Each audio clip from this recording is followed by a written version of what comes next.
फगलापुर एक बड़ा और खूबसूरत गांव है जहां के लोग अपने अपने कामों में मस्त रहते हैं। इसी गांव में रमेश नाम का एक व्यक्ति भी रहता है। रमेश अपने घर में अकेला रहता है, लेकिन उसके पास बहुत सारी गायें हैं जिनका वह खूब ध्यान रखता है। रमेश का मुख्य काम दूध का व्यापार करना है और वह इस काम को पूरी ईमानदारी और मेहनत से करता है।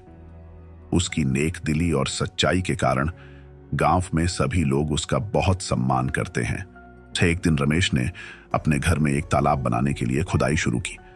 खुदाई करते करते उसे एक बड़ा सा पीतल का पतीला मिला। पहले रमेश को लगा कि शायद वह सोने का है, लेकिन जब उसने उसे अच्छे से साफ किया तो उसे एहसास हुआ कि वह पीतल का है।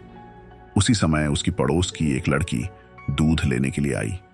रमेश ने खुदाई का काम बीच में छोड़ दिया, पतीले को अच्छी तरह धोया और उसमें दूध निकालकर लड़की को दे दिया। बचा हुआ दूध उसने उसी पतीले में छोड़ दिया।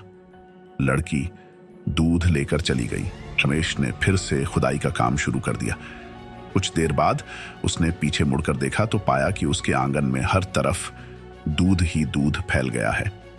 यह देखकर वह चौंक गया और सोचने लगा, मैंने तो सिर्फ 2 लीटर दूध निकाला था, फिर इतना सारा दूध कहां से आ गया। हिम्मत करके उसने उस पतीले को उठाया और बड़े बर्तनों में दूध निकालने लगा, पर दूध रुकने का नाम ही नहीं ले रहा था।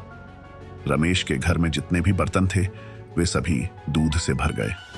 रमेश पूरी तरह से डर गया। आखिरकार जब उसने पतीले को पूरी तरह से उल्टा कर दिया, तब कहीं जाकर उसमें से दूध आना बंद हुआ।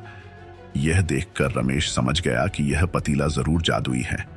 रमेश ने उस पतीले का इस्तेमाल और चीजों पर भी किया और देखा कि सब बढ़ती चली जा रही हैं।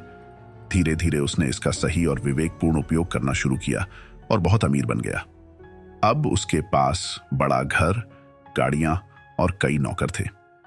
रमेश के इस बदलाव को देखकर गांव वाले हैरान थे।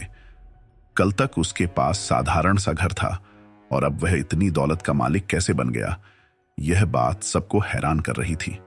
गांव के 2 लोगों ने यह जानने की योजना बनाई कि आखिर रमेश के पास ऐसा क्या है जिससे वह इतनी तेजी से अमीर होता जा रहा है। रात को वे दोनों रमेश के घर पहुंचे और दीवार के रास्ते अंदर घुसकर महल के भीतर पहुंच गए। जैसे ही उन्होंने तिजोरी तोड़ी, उसमें से एक स्टील का पतीला निकला। तिजोरी में सिर्फ एक साधारण पतीला देखकर वे हैरान रह गए। उन्होंने पतीले को उठाया ही था कि तभी पीछे से किसी के आने की आहट हुई और वे घबरा गए। आगे क्या होगा? क्या वे जादुई पतीला लेकर भागने में सफल होंगे या फिर रमेश उन्हें पकड़ लेगा? जानने के लिए देखते रहिए वाइटी गॉड स्टोरी। अगले भाग में मिलते हैं।